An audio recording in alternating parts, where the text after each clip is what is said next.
months of years of this because of the pandemic, the lifestyle and our belief systems and everything, and of course, in all aspects, whether it's economic or social or whether it is say family, relation, individual, professional, all these aspects, in all these fields, there is a complete change, a complete deviation. Because of that forced change, people are undergoing a lot of health issues, mental health issues especially. And of course, as mind and body are highly related, it will definitely affect the physical health also.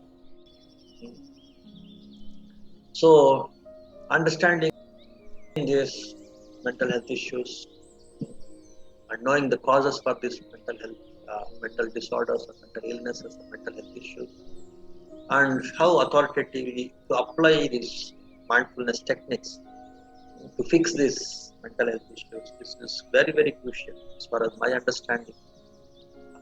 This is the only way, in a way, say, if you want me to generalize the solution for mental health, I can say understanding these concepts of mindfulness authoritatively. And of course, there are so many unauthoritative techniques to fix the mental health. But now, mental health issue is so deep, so profound. All these unauthoritative, superficial, some say the belief oriented, some blind belief oriented, or even some uh, the medication, the medicines, not very authoritative. As far as my understanding, very authoritative technique of mindfulness, especially if you practice it in a right way, the right mindfulness technique, in an authoritative, integrated way. That is the only solution.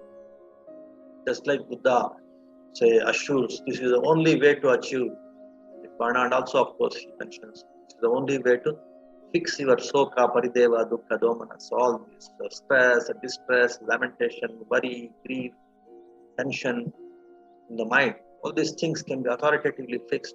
That is first assurance, and also you assure that is the way to liberate your mind from the defilements and get enlightenment.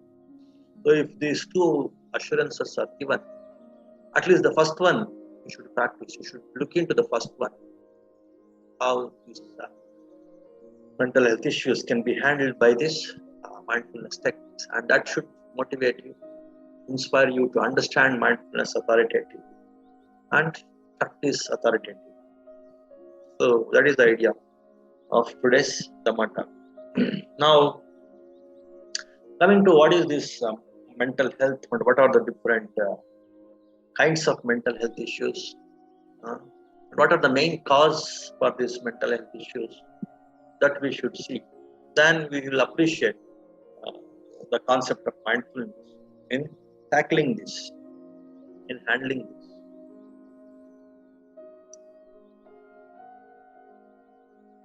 Okay, so so you might have heard of so many mental health issues. So last time also we have seen there's something called anxiety and depression. So when you see any of these mental health issues, I can list hundreds of mental health issues. Like there's something called bipolar, there's something called mood swings.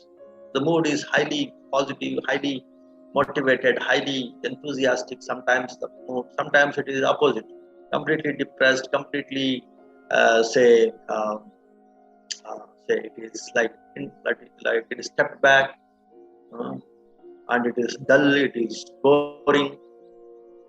This is called mood swings. The same thing is bipolar also, almost more or less the same thing.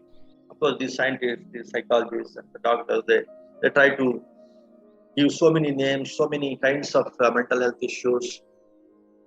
So many. I just went through now for some 10 15 minutes about what is this medical approach, medical perspective towards this mental health. And they give so many universities, so many associations, medical associations, so many doctors. They understand this mental health in so many ways. They give so many uh, terminologies, abbreviations like ADHD, they say, like OCD, they say, like even the even the solutions also, even the therapy also. There, there are so many kinds of therapies they talk about. But if you see the different mental health issues, you can just see the mind is either depressed, low energy, completely stepped back from the activities, from living the life. And other extreme that you see in almost all of these mental health issues. The one extreme is this, the other extreme is mind becomes hyperactive because of again say fear or say worry or and also that is negative thing. And even because of excitement or hope or enthusiasm, that will also make your mind restless, hyperactive. So that's how the mind either falls into low or it goes to high. So mind swings between this high and low. And if these things, of course, in everyone's life, this kind of little bit of swinging is there, wobbling is there, the mind between high and low. But if these things go uncontrolled, then it becomes a mental health issue. If the swings of the mind between this high and low, if it goes uncontrolled, you can't bring it back to the normalcy, to the equanimity, to the balance. If you can't strike that balance with control, with understanding, whatever technique you may follow, if it goes uncontrolled, then it becomes a mental health issue. If the worry, if it goes uncontrolled, it becomes anxiety and it becomes a mental health issue. If you are overconfident, sometimes if it goes uncontrolled, then it becomes a delusion, it becomes hallucination, then it becomes schizophrenia.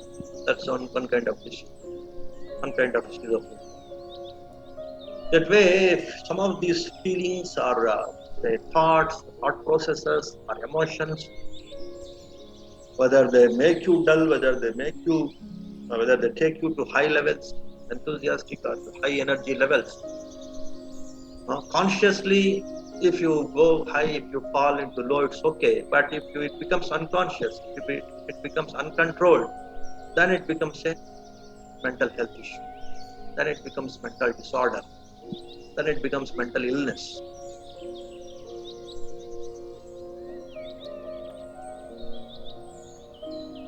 Because of a lot of competition, a lot of comparison, a lot of say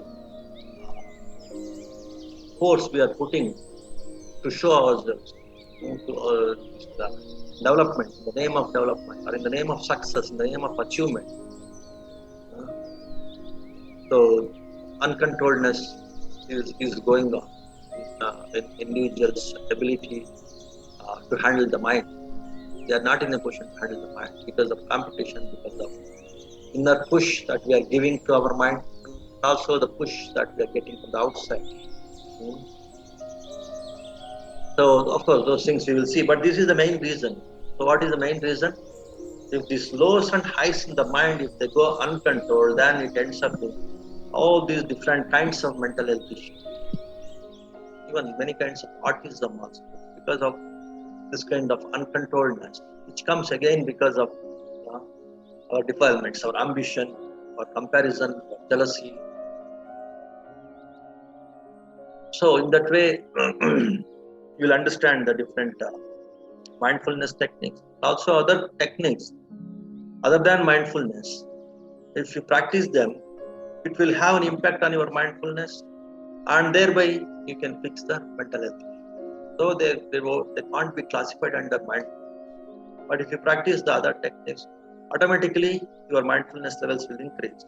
And because of that higher mindfulness or improved high mindfulness levels, you can fix your mental health issues.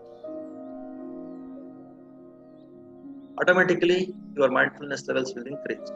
And because of that higher mindfulness or improved high mindfulness levels, you can fix your mental health issues. In that way, whatever techniques you practice, they culminate in improved mindfulness. They end up in the improved mindfulness. And even because of this improved mindfulness only, you are fixing your mental health issues. So any other, say, short term, or say some kind of medications, or some kind of faith oriented, uh, which are nothing but sometimes it may be unmindful also. Those techniques or those medications which may help you to come out of mindfulness, but they can't be authoritative approaches to come out of the mental health issue. Mental health issues, it requires, as far as my understanding, the holistic approach, the integrated approach.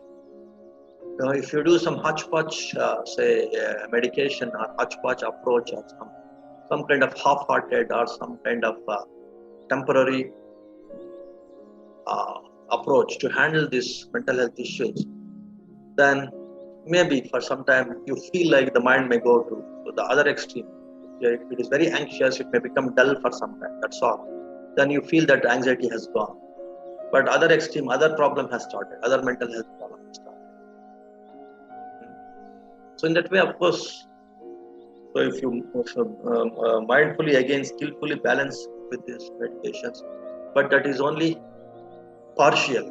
If you want to handle it thoroughly, completely, then this holistic approach, integrated approach through mindfulness, through these mind culture techniques, that is the authoritative thing.